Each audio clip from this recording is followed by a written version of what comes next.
Good morning, philosophers. It is story time. We're doing the Bartender's Paradox today. This story actually came from a short story by Robert Heinlein. Heinlein, I don't know how to say his name. He's a famous science fiction author, and it's from a collection of short stories called All You Zombies. So if you're interested, you can look it up. Science fiction is great because it can take ideas that are really philosophical in nature, or something beyond what we can do with science now, and also they take these really weird ideas and turn it into a story and make it into like something you can buy into. You can really engage some crazy topics with science fiction. So it's a good medium for looking at taking a philosophical idea and put it into a narrative. So that's what Heinlein has done here in this one. All right, so pay attention to the story, watch the details, pay attention to the date because there's some time travel going on. All right, so it's 1945. What is that? After World War II? 1945. A baby girl is dropped off outside an orphanage, and she's just left there, abandoned. Nobody knows who dropped her off. Orphanage opens the door and there's a baby there. Oh crap, we had another one. So she grows up. They name her Jane, like Jane Doe or whatever. She spends her whole childhood in that orphanage. Nobody ever claims her. She feels very lonely. Has this, great desire to find out who her parents are. Why was she abandoned? And this desire to get out there in the world calls her, when she's about 18 years old, to fall in love with this drifter. It was about, I think it was 1963. Falls in love with this drifter. A drifter is somebody that just wanders from town to town, doing odd jobs here and there or whatever. Doesn't really have any permanent home. So she falls in love with this drifter guy, and things start to look up. Things seem good. She might find some real happiness, and then she gets pregnant. And then while she's pregnant, the baby's father disappears. Like many guys, oh no, I knocked her up. No, he runs away. He's a drifter anyways. So he just bails. So now she's on her own. So let's fast forward 8 months. She's, delivery. Everything went well with the pregnancy, but here she is in the delivery room and she's having the baby, and the doctor says that there are complications. And she's like, oh my God, what do you mean? What kind of complications? He said, well, you're actually born intersex, which means you have both male and female organs, and you're not going to survive the delivery.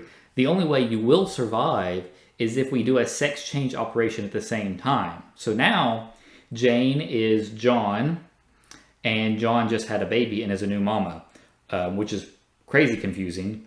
And then before John checks out of the hospital, the baby's kidnapped. So now this guy, a guy now, right? John, he's just devastated. No, he has no idea what's going on. Nothing in the world makes sense at this point. Fell in love, was abandoned, had a sex change that he never asked for. Baby was kidnapped, so he becomes an alcoholic. And also becomes a drifter like the guy he had fallen in love with before. And, wanders from town to town, all that stuff, from bar to bar. A few years later, it's 1970. John ends up in some real shady bar called Pop's Place, real dark inside. And he starts telling the bartender a story, and the bartender says, I can help you get revenge. I can help you track down the SOB that did this to you and get revenge. And I think that I can help you track down your parents too. And John's like, yes, let's do it. Awesome. Maybe John's sobering up at this point. I don't know. So the bartender makes a strange offer. I'll help you with all this stuff. I'll help you track down all these people that are involved in your life. But you have to swear to commit your entire life to the time traveler's core, because we're going to have to do some time traveling to track down all these people and everything. And John's like, okay, what do I have to lose? Screw it. Sign me up. I'll be a time traveler or whatever. So the bartender and Jane, whatever, go into a time machine. They go back to 1963. All right, they've got some job to do in 1963. And while they're hanging out in this town, the bartender is doing some odd job, and John just sort of has to hang around and keep an eye on the time machine and everything. Well, John meets this young woman that he's very attracted to, and they fall in love. But just before they have to bail on this time and jump back in the time machine, the girl gets knocked up. And he's like, oh my God, I'm doing to her what happened to me. Oh, this is terrible. But he already had committed to it. So they jump in the time machine, and they bail. And while all of this was going on, one of the bartender's odd jobs that he was doing was to time travel 9 months into the future and kidnap a baby. Yeah, I think you know where this is going.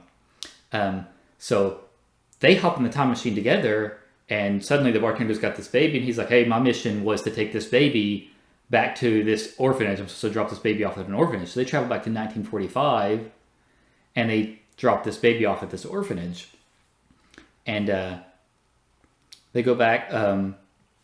They've got to go now to 1985. I don't know, this times are crazy. Way in the future, go to 1985, and John's like, oh, okay, I don't really know what's happening now. Agrees.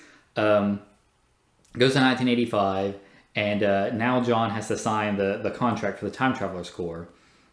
He gets all the paperwork, signs his life over, becomes an important member of the Time Travelers Corps in the 80s, and lives out most of his life, never fully understanding what the crap happened when he started, but, he lives out his life, joined Time Travelers Corps, doing all these missions, time travel missions and everything, becomes a respected member of the Time Travelers Corps, and is given his final job when he's finally an old man. His final job, he's supposed to put on some kind of disguise or whatever and travel to 1970 and man some bar called Pop's Place, where he will use that to recruit new potential members.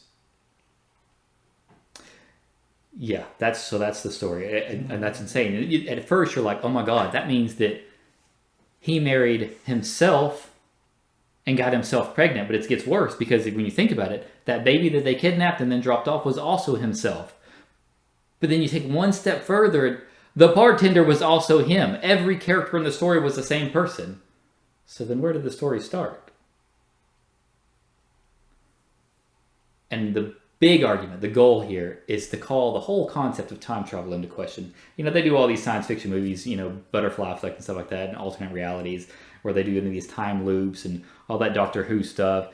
And if you think about Robert Heinlein and All You Zombies, it's all kind of ridiculous and impossible. Because logically speaking, every bit of that story made sense. All right, with that fun story, you guys have fun writing about it.